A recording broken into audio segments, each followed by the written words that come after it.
Now, Tim was kind enough to give me 5 minutes, but I can talk for a long time. So I don't see any timer anywhere, so I can probably go on as long as I want. There's no rules, no. Is that a beep already? I ran for office. I've been a physician for 20 years. I'm an eye surgeon in Bowling Green, Kentucky. It's a fairly small town. We have a university there, but we moved there because both my wife and I had grown up in small towns. My wife, Kelly, and I have been married for 25 years now. We have 3 boys. But I became concerned about how much debt we were piling on. And to this day, when the media asks me, what are the top 3 reasons why you're running for president? I say, well, the debt, and the debt. Because, the thing is I don't think we can be a strong nation from debtor's court, from bankruptcy court. People say, well, we need to spend money on this, and we need $100 billion, $200 billion more for the military. And I say, well, how are we going to be strong if that's all borrowed? How are we going to be strong as a country if we simply borrow money? And so if there's a unique aspect to my candidacy, it's that I'm a fiscal conservative across the board. I don't think you can increase money for the domestic welfare or for military. Thank you. Without making sure you're spending what comes in. You have to balance things. You have to spend what comes in. Every American family can only spend what comes in. How can the government go on year after year after year adding this debt to us? We borrow $1 million every minute. It is literally out of control. And then people on the other side will say, well, where will you cut? And I say, where won't I cut is a better question. That's a shorter answer. But there are tons and tons, hundreds of programs. And I'll give you a few examples. We spend $43 million on a gas station in Afghanistan. Someone should go to jail for that. Some kind of inside deal was done. Some kind of inside deal was done, and $43 million was spent on a gas station. We spent $800,000 in Afghanistan on developing a televised cricket league. They don't even have TVs in Afghanistan. 1 in 10,000 people has a television in Afghanistan, and we spent $800,000 over there.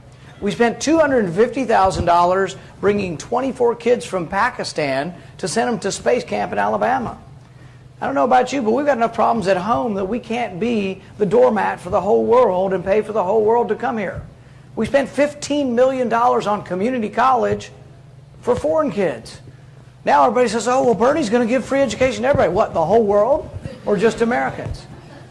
There is nothing for free. There is no free lunch. If someone offers you something for free, treat them like a drug dealer and walk the other way.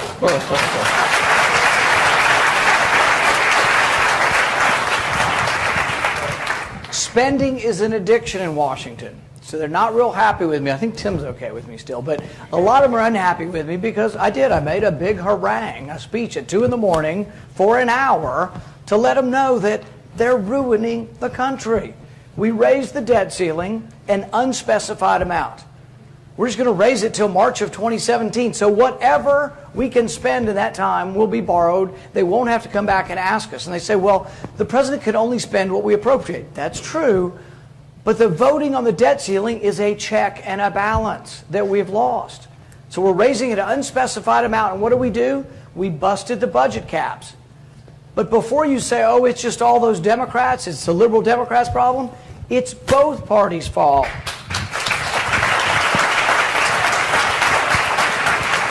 Republican leadership in the House and the Senate got together with the Democrats, and in fact, a very small amount of Republicans, 1 in 3 Republicans voted for this, 2 out of 3 Republicans voted against this in the House and the Senate. But they got together because why? There's a vocal group within the Republican Party that wants unlimited blank check for the military. And what do the Democrats want? Blank check for welfare. The unholy alliance is the compromise between right and left to spend more money. It's out of control. We're destroying the country. Someone's got to stand up and say, instead of compromising to raise both, why don't we compromise in the opposite direction and let's cut spending for everything across the board.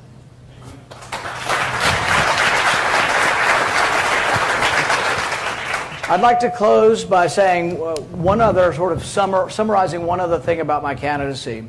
I want to be the candidate that represents the entire Bill of Rights. We're good at the Second Amendment. If you don't believe I support the Second Amendment, come to my house unannounced. But if you want to defend the Second Amendment, the right to bear arms, you got to defend the Fourth Amendment, which says the government cannot come in your house without a warrant.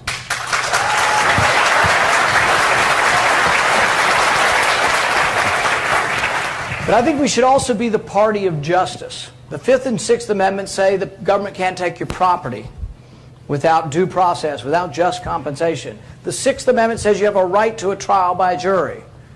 You say, well, certainly we have that. Well, you know what? Sometimes we've let that down. And when you see people who are angry in some of our bigger cities, understand why. And I'm going to tell you one quick story and then I'll wrap it up. There was a young man, a black kid, 16 years old, named Khalif Browder.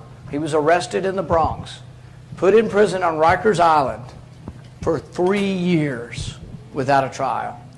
He was never tried.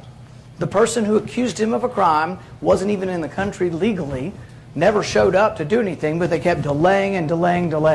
Khalif Browder spent 2 of the 3 years in solitary confinement. He was beaten by gangs. He was beaten by guards. He tried to commit suicide. And then sadly, he did commit suicide about a month ago, 2 months ago. That shouldn't happen in America. And if we want to be the bigger, broader party that wins all the general elections, I say let's be the party of the entire Bill of Rights, and let's be the party that defends the Sixth Amendment with the same fervor and vigor that we defend the Second Amendment. Thank you.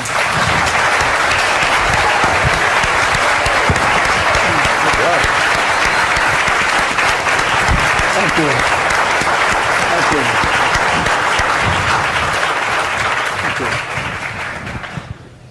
Senator Paul, Caleb from Rock Hill wants to know your thoughts on the role, if any, of the federal government in education. The Republican Party in the days of Reagan, and I was at the very first, when he ran in '76, I was there at the National Convention as a 13-year-old. 1980, Reagan wins, and it becomes part of the platform that we don't see a federal role. We were for eliminating the newly created Department of Education. I still am. So I don't think there'd be a federal role for the government. I'd eliminate the Department of Education. I would send it back to the states and the people. And when anybody objects to this, here's what you need to respond to them. The reason you want most of the power and the duties of government to be in your state capital, they don't have a printing press. Most of them have to run a balanced budget. And so it's good to devolve most of this stuff back because, we, as you know, we just keep borrowing more money for all this stuff. But if all education were at the state level, which it used to be and kind of still is a lot, they have to balance their budget. And there's a limited amount of money, and they'll have to make wise decisions. But I'd send it back to the states. Thank you very much. Justin Horst from here in Rock Hill wants to know, once you're elected president, thinking about the foreign policy footprint, how would you deal with ISIS and other terrorist organizations? The first thing I'd do is quit arming them.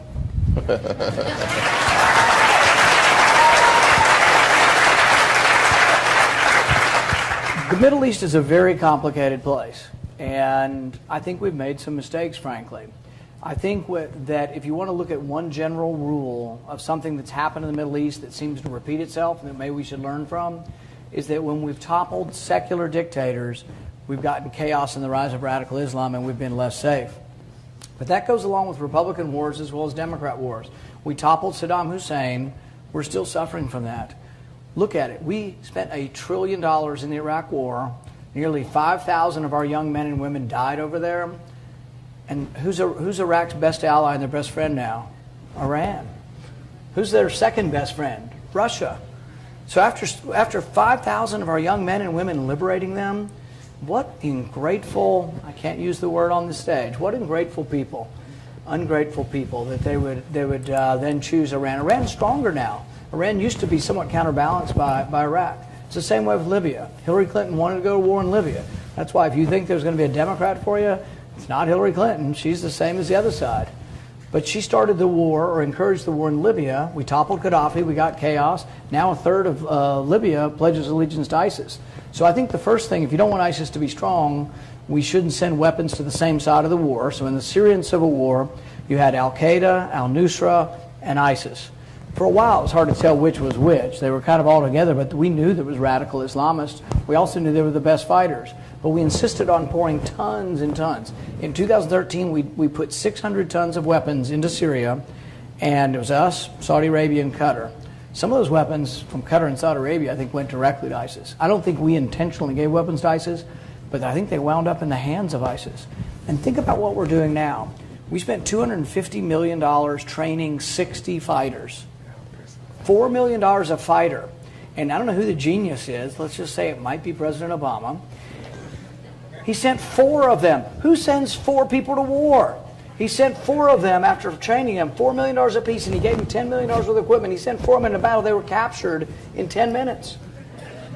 Now we've got 50 U.S. troops that are going in. That's what he's done the last week. Who goes to war with 50 people? I say you either go to war or you don't go to war, but you don't go in an underwhelming fashion. If you go to war, you go in an overwhelming fashion.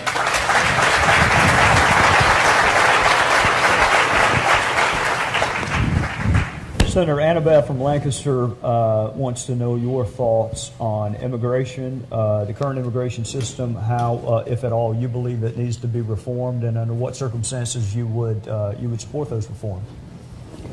I think you have to have a president who will enforce the law. I don't think the law has been enforced for decades. We passed a reform in 1986. It was the Mazzoli bill.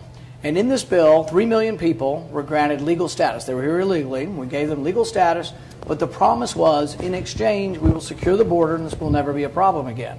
All the debate we have now, we had in 1986, it's done and it will never be a problem again. And 11 million more people came, so we obviously didn't do anything to secure the border.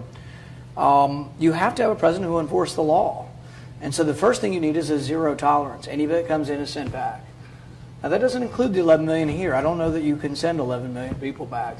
So anybody that comes in should be sent back. And so it's no longer a great place to go. We put a wall around our welfare system. We say you can't come here. You just can't come here unless you come in the legal way. Once you do that, I think there probably is the ability of the United States to absorb the 11 million. And we'd absorb them through work visas. I wouldn't give them the right to vote.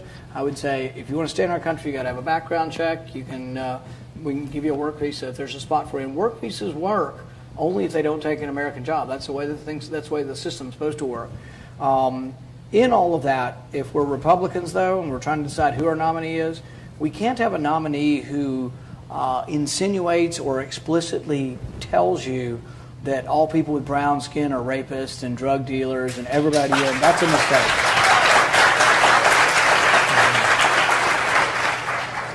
I don't know who I was referring to there, but you can use your imagination. We don't know either, so Yeah. we'll just continue to the next question. Olivia Logan from Columbia asks an important question.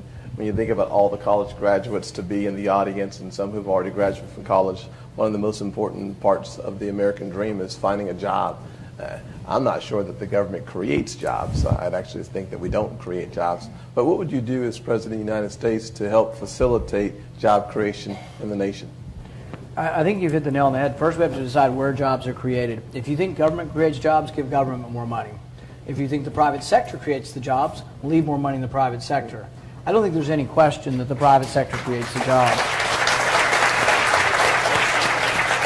This is one of the frustrating things in Washington, though. If you talk to all the wonks, the policy wonks, and the tax people in charge of all the committees, the people who've been there a decade or two, they are not one of them talking about cutting your taxes. That means leaving more in the private sector. They're all talking about revenue-neutral tax reform, which is a bunch of fancy words for meaning half of you will pay more, half of you will pay less, and the net effect on the economy is zero. See, I want more money left in South Carolina. If my tax cut doesn't leave more money, I'll cut it again because I want more money left in the private sector. And I think we could have an enormous boom if we did that.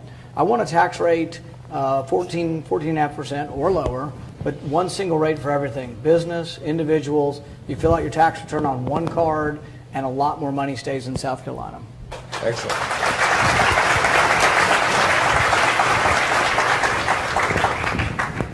Senator Cleopatra from Rock Hill wants to know your plan for strengthening Social Security so it is around for some of the young people who attend Winthrop or other folks who are maybe a decade or so away. When I was haranguing the fellow senators between 2 and 3 about raising the debt ceiling, I brought up a budget point of order that says you really shouldn't steal money from Social Security to spend it now on something else. That's what they did. It would take me an hour to try to explain to you what these pay-fors were and how they did it, and it still would make no sense to you. But the bottom line is they took money from Social Security and they spent it on military weapons and on welfare. And so they pushed the money around. Social Security is $7 trillion in the hole. Medicare is $35 to $40 trillion in the hole. Why? The average taxpayer pays about $100,000 in Medicare taxes, but takes out about $350,000 when they retire. So it's an imbalance between, like everything else, between what goes in and what comes out. There are two main reasons for it. We're living longer, which is great. You know, we have increased the life expectancy probably 10 or 15 years in the last couple of decades. But with more people living longer, the costs go up. The other thing, which is probably even more dramatic than our longer lives, is we used to have a bunch of workers. We used to have, in the 30s and 40s and 50s, we had 16 workers for one retiree. Then everybody came home giddy from the war and somehow had a lot of babies, and the population boom just went up. We have all these baby boomers, and they're all retiring now. And my staff told me never to say this, and I'll probably say it again anyway today, is that what I said in the debate, it's not Republicans' fault, it's not Democrats' fault, it's your grandparents' fault for having too many damn kids. And so we had a bunch of them born, but then each successive generation's been smaller families. So now there's only like 3 workers for one retiree. So the only way you can fix it is just to be honest. There's not enough money. The only way you fix it is the next generation is going to have to wait longer. I mean, you can't get Medicare at 65 for the next generation. It doesn't affect the people on it, just about to retire, but the next generation will have to wait a little longer. That fixes 2/3 of the Social Security problem. To fix the remaining third, I would do means testing, which means the poorest among us who rely just on the Social Security check, it wouldn't affect them at all. But those of us like myself that have done pretty well, I'd get $300 less in Social Security. I've been saving. I have a pension plan in addition to my Social Security. I can weather the storm of that, but the person with no money won't be affected at all. And if we don't do that, and we keep sticking our head in the sand like we've been doing, nobody in Washington is willing to say this. They're afraid of their shadows. There's a lack of courage. And as I said the other day, there are a bunch of wimps is our biggest problem in Washington. It's fixable. You can do it over 30 or 40 years. You just do it gradually, very gradually. Thank you. I'm going to make a note real quick. Granddaddy, grandma. Your fault. You should have stopped at my parents. I don't like my cousins anyways. That's right. I got some cousins I could do with that. That was supposed to be funny. It didn't work really well for me. Bear with me. It'll get better later. Trey's got some jokes for you. Actually, Senator Paul asked this question. I have heard your stance on the Federal Reserve for a number of years and have supported legislation that you've had. Holly Martinez from here in Rock Hill asks a question about your stance on the Federal Reserve and perhaps maybe talk a little bit about your legislation. But what she alludes to is there seems to be a need for a regulatory environment that restricts the role of the market, stock market, and her desire is for financial stability to be created through a regulatory process. Yeah, and I would agree. There needs to be some kind of regulation, but I would disagree that the Federal Reserve's done a good job of it. I think the Federal Reserve has actually created some of the boom environment and some of the bust environment. One of the things that is probably the most important piece of information in a market economy are interest rates. Interest is the price of money. If I give you some money that I've saved up, I've deferred my pleasure to give it to you, and you've got to pay me something for this money. That's what interest is. But it's the price of money. Most free market economists understand that we don't want price controls on bread or oil or cars because it leads to shortages. What if you have price controls on money, though? How is money so different than any other commodity? If you allow interest rates to fluctuate, here's what happens. In 2005, there were 10 home builders in Charlotte, let's say. And then the next year there were 200, and then the next year there were 2,000. What happens as more people bid houses and there's more bidding and demand for houses? The price of interest should rise. And then what happens is you get a feedback loop. In medicine, we call this homeostasis. It's the maintenance of balance. So if you've just eaten breakfast, your blood sugar is rising, insulin will rise behind it, and then your blood sugar comes down, and there's a normal, natural, cyclical nature to your blood sugar in your body. But it's counteracted by insulin. Interest rates are the same way. When you get a boom, interest rates should rise, and then only the best of projects can make it at 8%. The economy slows down. Everybody can make it at 2%, but everybody's fooled into thinking build more houses. So what we had in 2007 is we had the housing market and the prices go through the roof, That was created by the Federal Reserve keeping the interest rates below the market rate. So I blame the Federal Reserve for most of our problems. I don't think they help with stability. I think they've created it. And I think at the very least, we ought to have them open their books and we ought to audit the Fed.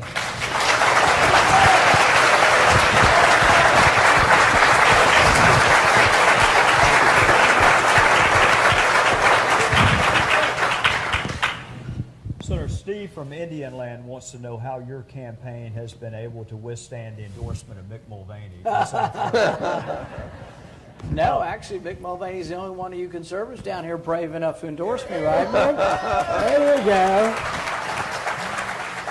No, Mick and I are very good friends, and I think that helped. I think we also came from, we are both conservative libertarians in the party, I would say. And but we're happy to have Mick's endorsement, and frankly, Mick's pretty popular down here. So yeah, we're happy to have his endorsement. He is, and you are too, for similar reasons. You appeal to constituencies that our party does not always traditionally appeal to. Some of them are in the room today, whether it be young people, whether it be people of color, folks who have checked out of politics. If you look at the electoral map, it looks like a gauntlet for our party. How do you, or if it's not you, the nominee, appeal to groups that traditionally don't like or trust the Republican Party? Well, and at the risk of characterizing Mick Mulvaney's policy, I'll try a little bit. He's willing to get on a Spanish language program and his crummy pidgin Spanish, speak Spanish for 30 minutes on a radio program. I don't consider that a bad thing. I consider that a good thing, that he's reaching out to people and able to speak Spanish. It doesn't mean he's like for open borders or something. I think he's about where I am. You should secure the border, and there can be some kind of solution down the road. But he's trying to interact with people who I think we have a great target audience in Hispanic voters. But we do. We have to reach out to new audiences, people who think, and you get fooled into it in South Carolina because South Carolina Republicans are just kicking butt down here. You guys win everything. And the presidency down here, you will win overwhelmingly in all likelihood. But we don't win Michigan, Illinois, Ohio, and all these states. So some of it's Hispanic vote, but frankly, some of it's African-American vote. So I've been going to places that many Republicans haven't going and saying basically three things that I think will maybe open doors for us in the African-American community. One, I don't want to put everybody in jail for a youthful mistake for drugs.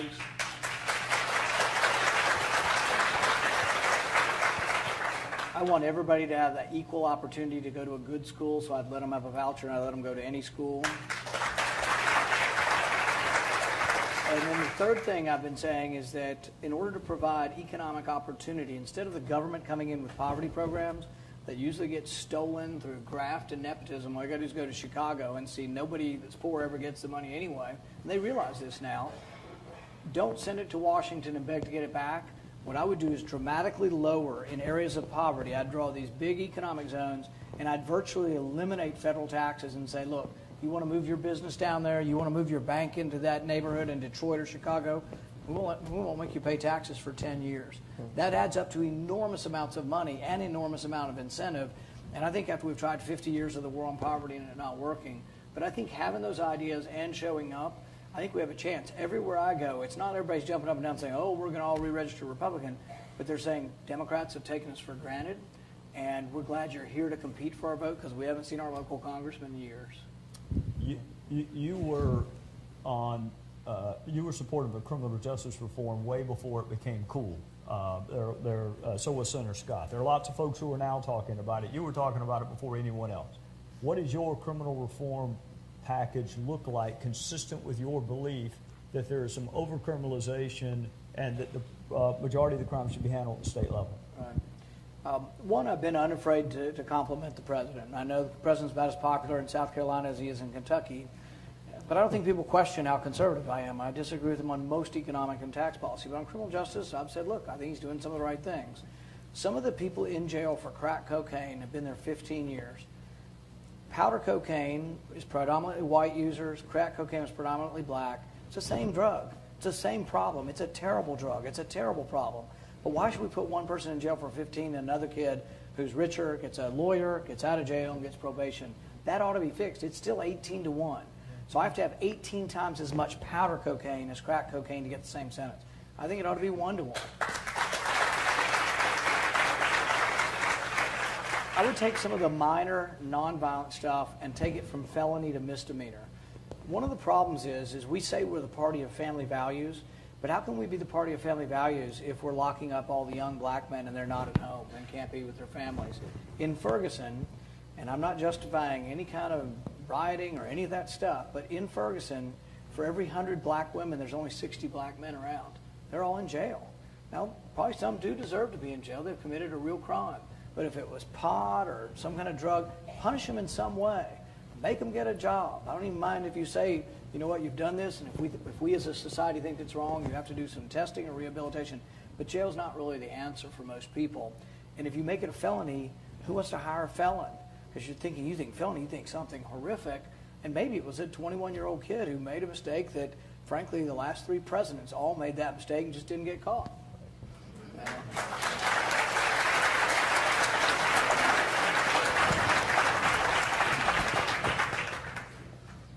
Senator Paul, Ryan asked a very important question from Lancaster about the debt, and understands that our entitlement programs are driving a lot of the debt. How would you, as a medical doctor with your perspective and your expertise, handle Medicare and making it last longer and more affordable?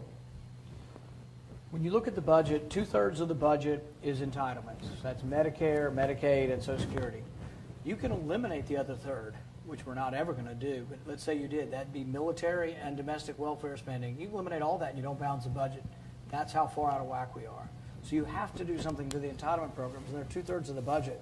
Some of it we talked about, raising the age of eligibility, means testing for the Social Security and Medicare. I also think that as a society, what we have to figure out is, I'm very much a free market guy who believes in almost no government, but I can believe in some safety net for those who can't help themselves. But it needs to be permanent only for those who never are going to be able to help themselves. If you've got somebody who's missing both legs and is blind from diabetes, society can figure it out. Charity should have a role too, but society can figure out how to help that person. But if they're able-bodied like me and they're down on their luck, it needs to be temporary.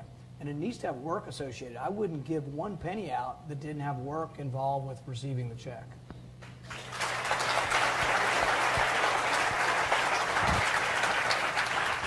Disability is one of the things dragging Social Security down. It's now 16% of disability. There is a lot of fraud in disability. We got a judge, I think, or a lawyer going to prison who's bribing judges and doctors. You can get on disability and never have to have another exam again. There's a lot of temporary problems. You should have to be re-examined, and you should only be examined, and I'm a physician, I know how this works, by a doctor who's never, ever examined you and you do not know. Because here's what happened. If you come to me, and I didn't do disability exams, but I would do exams, and people would say, well, I need a handicap sticker for parking. You think I'm going to say no to anybody? Because you're my patient, and you're my customer, and I want you to be happy with me. I might see 10 members of your family. I can't say no. So everybody gets a handicap sticker. That's the way disability works. Everybody's getting it, and there needs to be an objective doctor who says, yes, I can see you're confined to a wheelchair, you're paraplegic, and you can't work. There are ways we could whittle it down, but I'm fully convinced, a significant percentage could be. And the way we need to position is, because every time I talk about this, somebody will record it and say I'm unsympathetic to those who are disabled. Look at it this way. The malingerers and the fakers are taking money from the people who are truly disabled. So the real disabled should be on my side of cutting out the malingerers.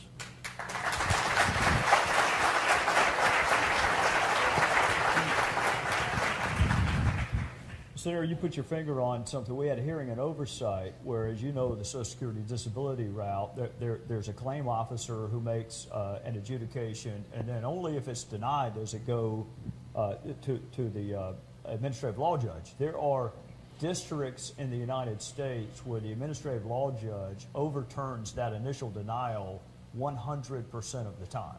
And it's pure fraud. You've given me 2 ideas for bills today. Number one, you're right on the ratio between cocaine base and cocaine powder, and that's having prosecuted drug cases for 16 years, and I still tell you you're right. Right. And this need to audit Social Security disability, not just based on medical condition, but also on vocation. The fact that your back is hurt does not mean you can't do certain other jobs. Right. So you're giving me 2 good legislative ideas. Well, and the only other thing I'd like to throw in on that is that work is not punishment. Work is a reward. And People who have never worked don't quite get that, and they think, oh, you're being sanctimonious. I know Tim grew up and worked hard. Your first jobs make a difference, and sometimes your first jobs don't pay very much, but you learn what it's like to get something. And every job I ever had was valuable to me, whether it was mowing lawns, working at the putt-putt golf, that was actually pretty fun, teaching swimming lessons, putting landscaping in, putting roofs on. They were all rewarding, and I felt at the end of the day I'd done something that I could be proud of. And, you know, the 10% or 20% of our country that just is never working, I don't want to punish them. I want to give them what I've been able to have, you know? Well, you're right. This is the first point in Senator Scott's life that he's ever not had a job that required work. So, real quickly, Melissa wants to probe your position with respect to the executive branch. You've talked about constitutional equilibrium. One of the things the executive branch does do is pick judges, and even when Republicans are in power, they get it wrong sometimes as often as they get it right at the highest level. What is your philosophy with respect to judicial restraint, judicial activism, and what kind of judges could they look for from President Paul? This is one where I am a little bit of a contrarian in the sense that I kind of believe in something called judicial engagement. Randy Barnett writes about this from Georgetown. And the reason I say that is that if you look at the history of the last century, most conservatives, I did this at Heritage for fun the other day, I said, all right, how many of you are for judicial restraint? Everybody raised their hand. I said, now I'm going to give you the argument for judicial engagement, which is kind of the opposite of judicial restraint. Obamacare was upheld by Justice Roberts on the argument of judicial restraint. He quoted Oliver Wendell Holmes, who was a terrible progressive who believed the majority could do anything, including Jim Crow laws. The majority doesn't have the right to take away your rights. There are certain rights that should be protected, the right to contract, to associate, to speech, all these things. I want an active court that says to Congress, you can't do this, and that would be more active in declaring things unconstitutional. In the early 30s, the New Deal programs that were overturned as being an expansion of government were all done by sort of activist judges. So I don't think it's probably not as simple as activist versus restraint. To me, I think it's sort of believing in the original intent and the text of the Constitution. The Constitution envisioned a very small government. It envisioned a government that really left almost everything to the states and the people. There's some things you can't do. South Carolina can't defend the country. They're a big part of defending the country, but you can't do it by yourself. We joined together in a union for national defense. That pretty much has to be done, and a few other things. We should have a government. Originally, the Founding Fathers didn't want to be in Washington where we are. They wanted to be in the state capital because that's where the action was, and that's where all the money was spent, that's where all the power was. If I could do anything, that's what I'd want to do, send the power back to the states and the people.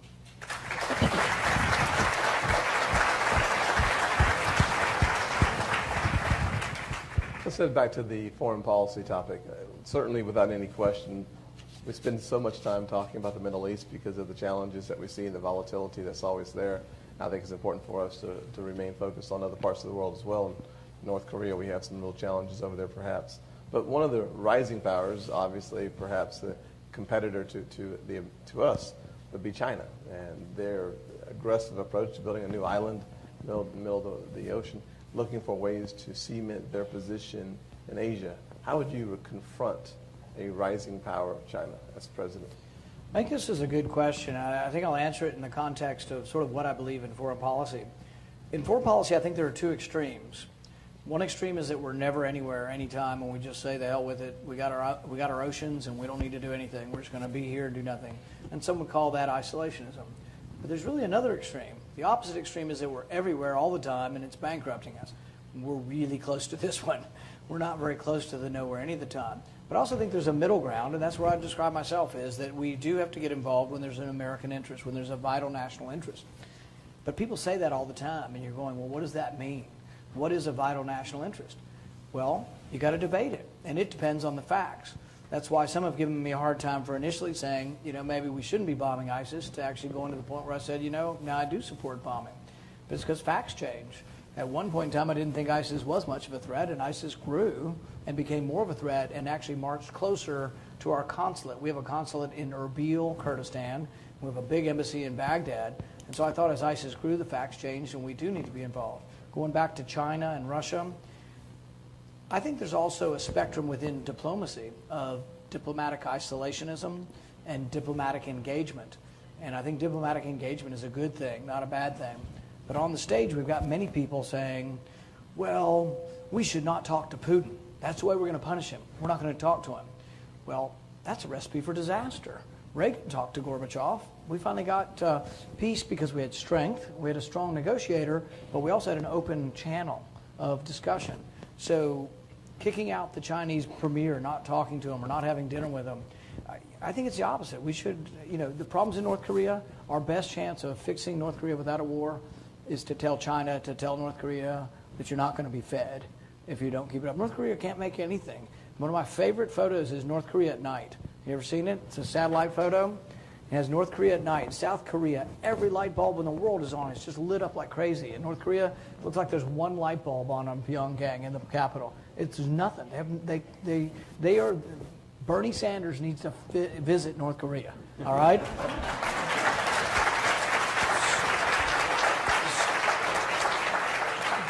But I think in a lot of these hot spots around the world, we can. Doesn't mean that Russia's always going to be on our side to do the right thing, but I would engage with Russia.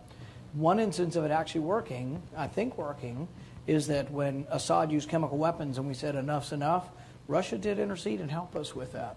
And we got rid of the chemical weapons largely because Russia interceded. I think 2 or 3 years ago, had we engaged Russia more, Assad was very, very weak 3 years ago, 2 years ago. He's gotten a little stronger now, and now Russia's all in backing him.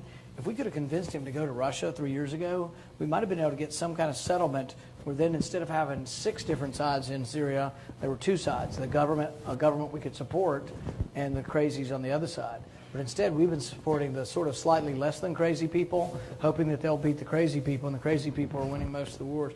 But I'm for diplomatic engagement, with not knowing that we will have to stand up to our adversaries on occasion.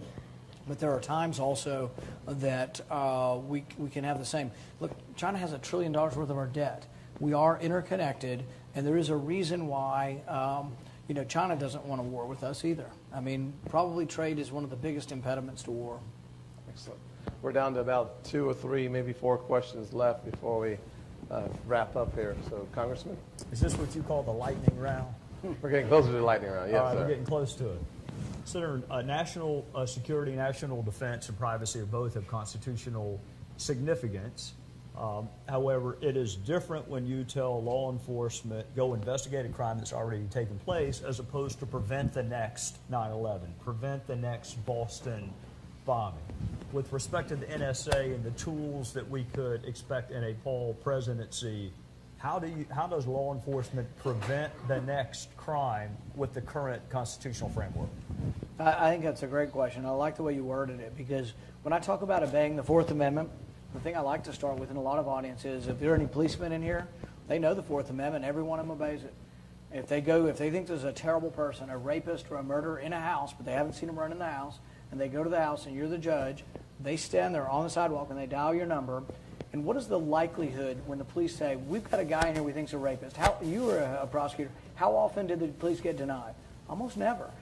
But the reason we have that check and balance is there was a time in our history when it might have been a white person saying, I don't like black people, and I'm just going to knock on the door of all the black people, or all the Jewish people, or all the gay people, or whoever they are.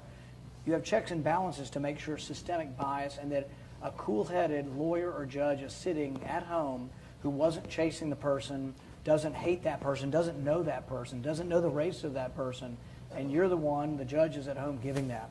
When it comes to national security, you can do some of the same. People think a Fourth Amendment protection, even for somebody that's accused of being a terrorist, would stop us from getting terrorists. Think of it this way. I probably am more in favor of defending privacy than just about anybody you'll meet. I really don't want the government in my affairs. I don't want them looking at my records or anything. But if you call me, and I'm the judge, you're the prosecutor, and you call me and you say, well, we've got this guy. They moved here from Chechnya a while back, and the Russians have tipped us off. Can we look at his computer? I'm a hell yes. You've given me just a little bit of information, but you've given me his name and suspicion. What I'm opposed to is generalized searches, where nobody's name is given and no suspicion is given. You say, if you call me and you say, well, we think there's a threat to Charleston, and I want to look at all the phone records and all the credit card information of everybody in Charleston, I'm going to tell you to take a hike, and I hope there are judges that will tell you that. But anything that's individualized, we have the ability to do it pretty fast, too. And if it's too slow, make it faster. And if you say, well, the Boston bomber, we also want to look at the 100 people he called. Look at that list, and 5 minutes later, call me again and say, we've got 5 on here who called 3 other people in Chechnya. Can we look at theirs? I'm going to say yes. But I just don't want you to look at all the Boston records or all the New England's records or all. We were looking at every American's phone records. It's a disgrace. And it came from a guy, President Obama, who said he was at one time for our civil liberties, and until he became president, then he wasn't so much. Very good.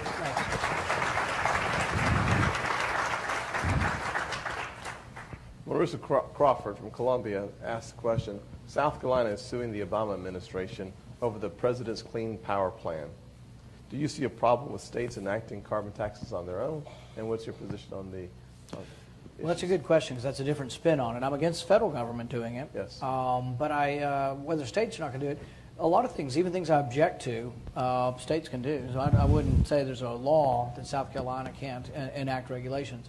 And I think there is a role for government in pollution. But you do have to, the president's fond of using the word balance. He says he wants, he poll tested the word, I think. But he says he's for a balanced approach to everything. We really should have a balanced approach to the environment. We should protect the air, we should protect the water, but we should also balance it against the economy. And so, for example, with the coal plants, and I'm a little bit biased because I come from Kentucky and we have quite a bit of coal and quite a bit of coal plants, but we do have rules on what comes out of the smokestack. We have for 50 years. And the one question, and I hope you will repeat this to everybody you meet, if you only remember one thing today, remember this. Ask these people who are nuts over alarmist and apocalyptic that the world's ending over carbon in the air. Ask them whether or not the environment is cleaner now than it was 30 years ago. They'll say, they won't get it, and they'll say, oh, no, it's dirtier now. It's way cleaner. Compare the air to 1960. Compare the air to 1910. In 1910 in Pittsburgh, you couldn't go out at noon in a white shirt and not be covered in soot. And John Stewart one time said to me, he said, oh, well, that was the government. And I said, well, yes, some of that was the government. But sulfur dioxide, nitrous oxide, mercury, all have gone down over many decades. We don't want to make the rules for emissions so stringent that you can't have a car or that you can't have electricity. We need to balance trying to protect the environment with reasonable, rational rules. And I think it's just gotten out of hand, some because we don't ever vote on any of this. So the check and balances is, I think something like the Clean Power Act regulation, the greenhouse gas regulation is such a big deal and will be so transformative in a bad way to electricity in our country that it ought to be debated in the open and voted on by Congress, but it shouldn't be done unilaterally by the president.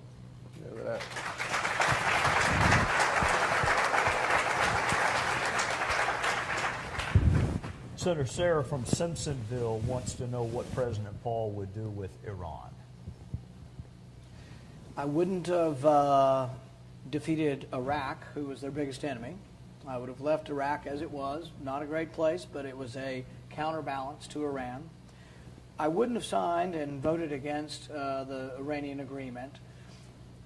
But I'm careful to say that many conservatives want to say, I'm stronger than you. I'll do more than you. I'll bomb them before you'll bomb them. I wouldn't. Some have said they would tear up the agreement with Iran. I wouldn't do that. I'm fearful that it won't work, and that's why I thought there wasn't enough leverage to cause them to comply.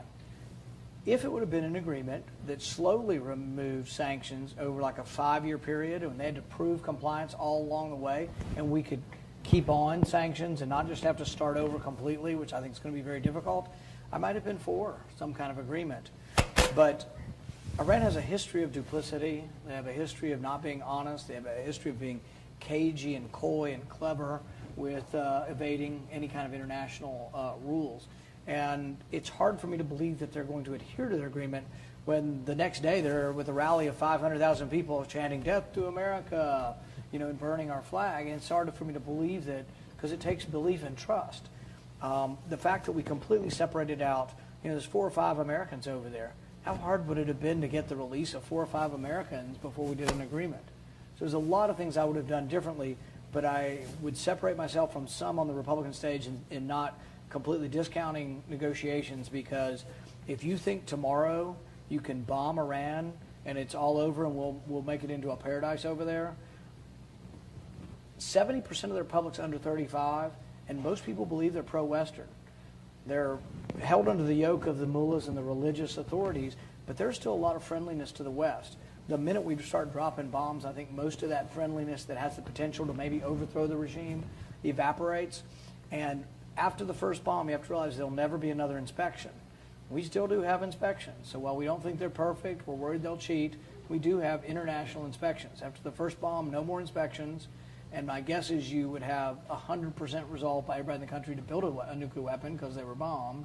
So there isn't an easy answer that's a military solution, and we should try a negotiated solution, but I would have hoped we would have done it more from a position of strength, and I think he sort of started out giving away most of the cards before we got into the negotiations.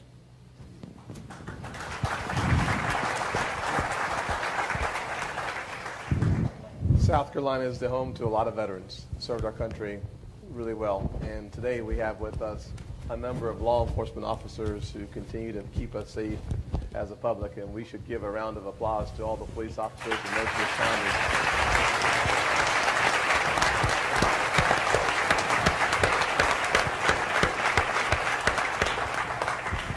God bless each and every one of you. The question that Hudson Johnson has is, how would you improve the VA and reform the hospitals that have had so much negative attention? You know, I worked in 3 different VAs. I worked in the Durham VA, the Fayetteville VA, and the Asheville VA. So I know how they work.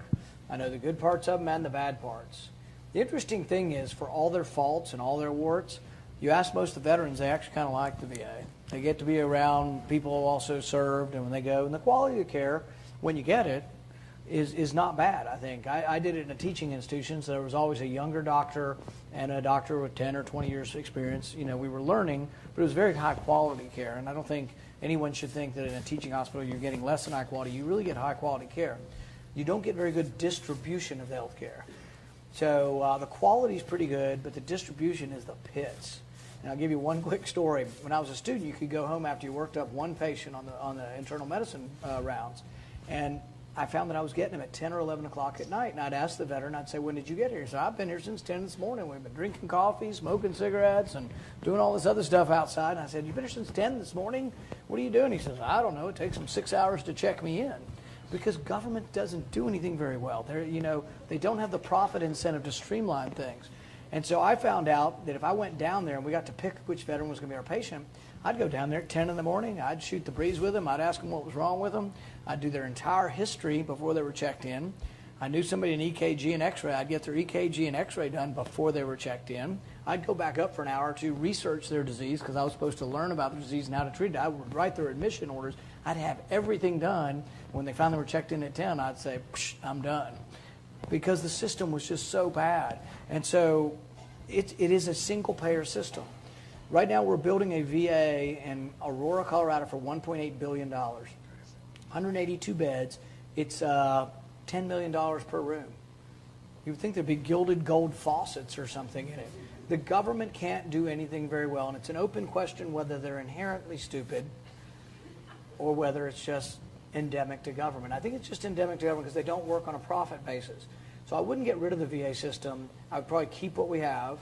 And I would slowly, over time, when we need more space, give people more vouchers to go into the private system.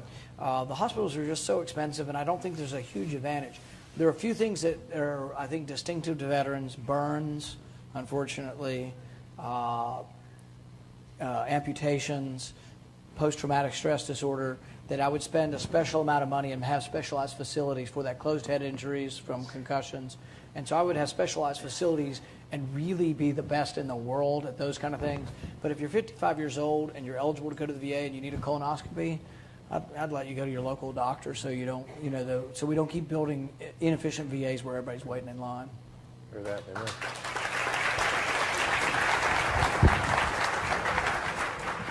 Sir, I can tell by the look on Senator Scott's face that this is my last question. So I want to ask you something a little different because I've asked all the audience questions. 3 of us had the pleasure of serving with your father. How is he doing? What is he doing? And your family in Kentucky, your wife and your family, if you were to ascend or descend to the presidency, depending on your perspective, that they would be known by the entire world. So give us a glimpse inside your home in Kentucky and tell us how your father's doing. My dad's doing great. He's 80 years old. He's as fit as anybody in the audience who's 20 years old, probably. We joke that he eats nuts and berries, and I think that's what he does eat. He's very thin. He works out every day, walks 3 miles, rides his bike 3 miles, and is still very active in a lot of facets of things. People, there was all that talk about what Trump's dad gave to him. Did he give him $1 million, $100 million, $200 million? My dad didn't give me any money directly, but he paid for my education, and to me that was worth an enormous amount. And I'll always be grateful for that. He had a lot of books around the house, and from many of those books I read the great free market economists, Hayek, Adam Smith, Milton Friedman. So he's doing great. My own personal family, I'm married. I've been married for 25 years. I have 3 boys. One starting work in Atlanta, just finished college. One who's a sophomore in college at University of Kentucky. And then I have one in high school that's still at home. We're a close family, and we go to church on Sunday, and we believe in right and wrong. Thank you. Excellent. Well, have you guys enjoyed the hour we ran? Thank you.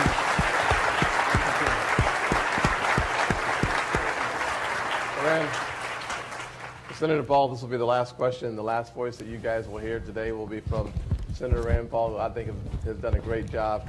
One of the things that I'm looking for in the next president of the United States is someone who actually brings this country together, someone who does not play off the fears and works on the strategy of divide and conquer. How would you, as the next president of the United States, bring America together so that we can see the next great American century? I think there is room for compromise in Washington, and it just needs to be compromise going in the correct direction. So like if you and I have a debate over Social Security and we kind of finally get to the point where, which I think we have to, the age is going to have to go up, and I say it needs to be 70 in 20 years and you say it needs to be 69 in 35 years, we can split the difference on so many things like that.